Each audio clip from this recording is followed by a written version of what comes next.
Ventspils auto pārvadātājs uzņēmums Ventspils Reis turpina tradīciju noteikt labākos un precīzākos šoferīšus, rīkojot profesionālās meistarības konkursus. Iebraukšana boksā, uzbraukšana uz bedres, precīzi piebraukšana pie pieturas vai gabarīta ievērošana, arī šķēršļu apbraukšana. Tās ir lietas, ko nāks darīt arī ikdienā.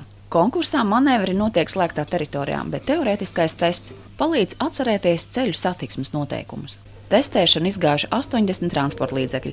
Lai katrs varētu piedalīties, konkurss tiek rīkots 3 etapos. Es esmu tāds viduvējs vadītājs. Pēc augstām vietām es ne. Vienkārši strādāt. Jaunie viņi taču nesalīdzinām ir pārāki pa mani gados jau, prasmē.